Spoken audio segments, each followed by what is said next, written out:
Hey everybody, welcome to my channel. My name is Sam, and today I'm going to be talking about the hidden costs and risks of AI in your business.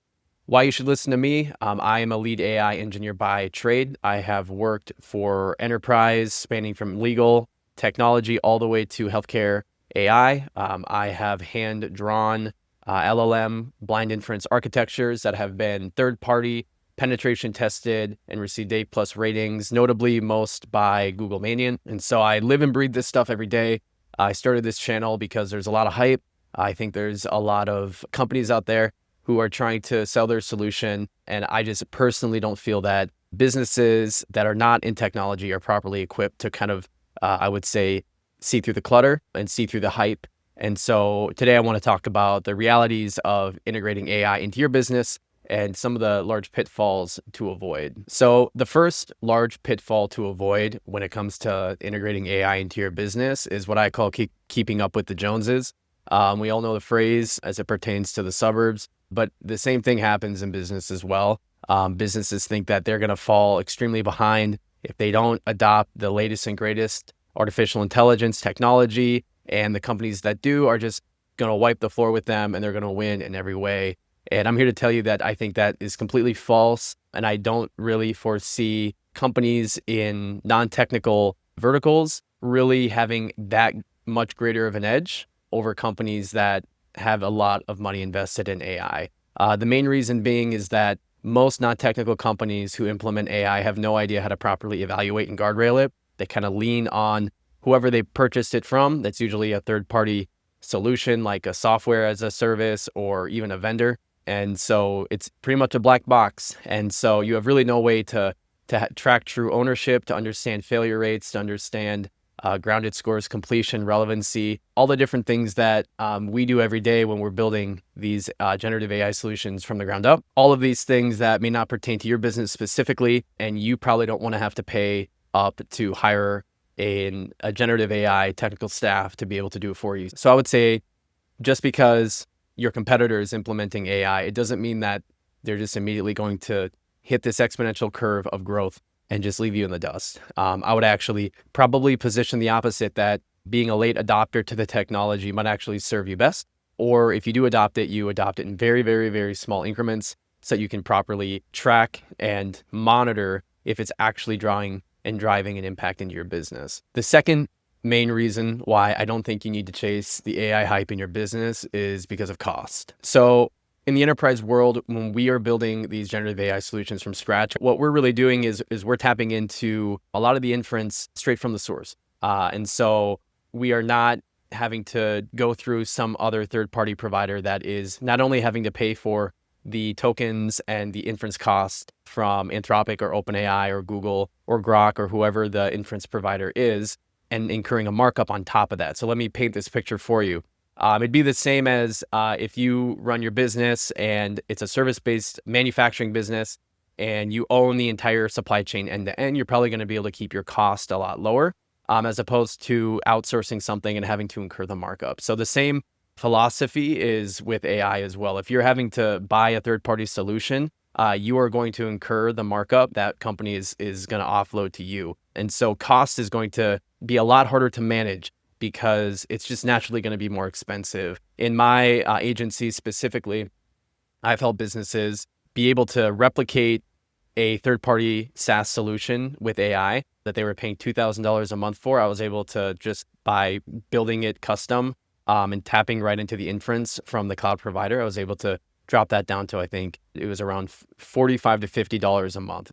That just gives like a small real world example of how a Slack bot agent that this company was using and paying a ton of money for, I was able to literally replicate it because it's the same foundational principles at the end of the day. And we were able to do it for orders of magnitudes cheaper. So that would be the second main thing, is that costs can bloat extremely quickly because a lot of the third-party providers that are trying to sell to you, because they know you don't have tech teams on staff that can do these things, they are going to mark it up like crazy to cover their costs, but also make a profit. So something to be aware of. And the third, I would say, gotcha with AI for a lot of businesses that are not technical is that you have to go customer facing right away. I would actually, again, position the exact opposite. I don't think there is any individual who's trying to buy a $50,000 boat that wants to talk to AI.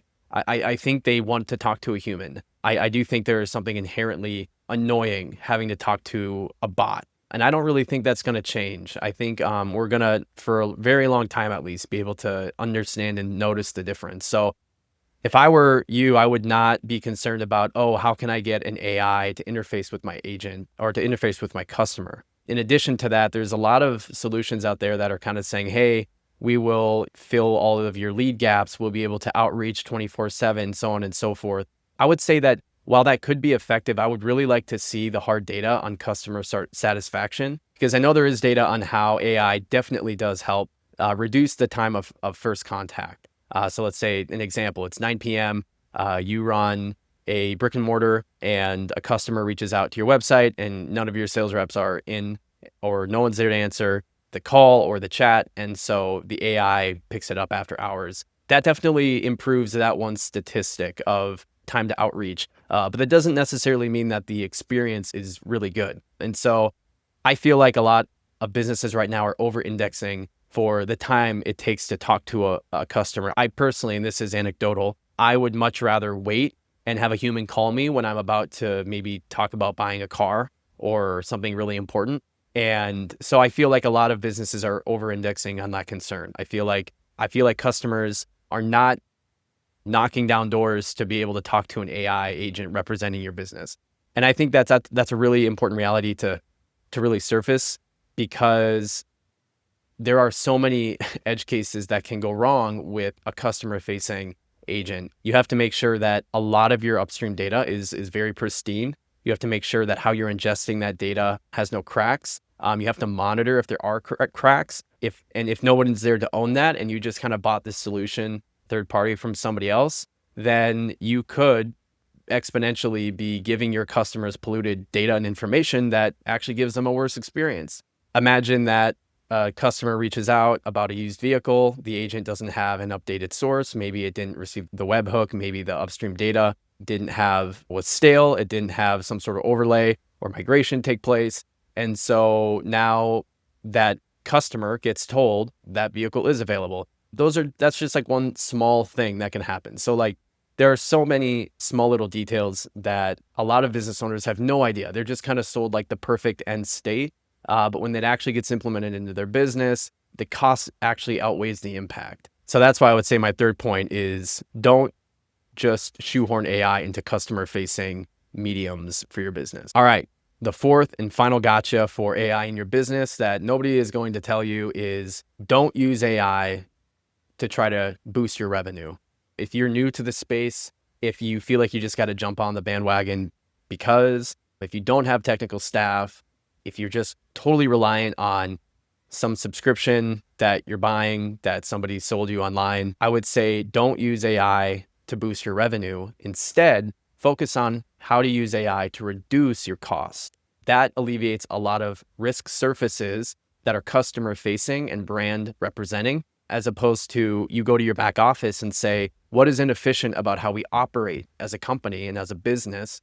And how can we go in and very surgically place AI into those systems to make them better, to make them faster? And it becomes a lot easier to justify the cost of an AI when you can really very systematically correlate that to, oh, this will save this much time on this process, and we know that that'll save us this much money. I would go there. That is a much more, I would say, prudent approach to AI if you're new to it. Don't feel like you need to rush and try to use it to jack up your revenue. You're not a software company. You're not a hyper-scaling machine learning startup. You are probably doing something completely out of that realm, and you're doing it really well. And you're trying to uphold a really solid reputation with your customers. And so I would go behind the scenes and I would say, how can we actually leverage AI to reduce our costs? And the customer may never see that. It will have a correlating effect though, because if you can operate more efficiently, you will most likely give your customers a better experience. That's just usually how things work out. But yeah, so those are my top 4 gotchas with AI for non-technical businesses. Again, my name is Sam. Thanks for watching.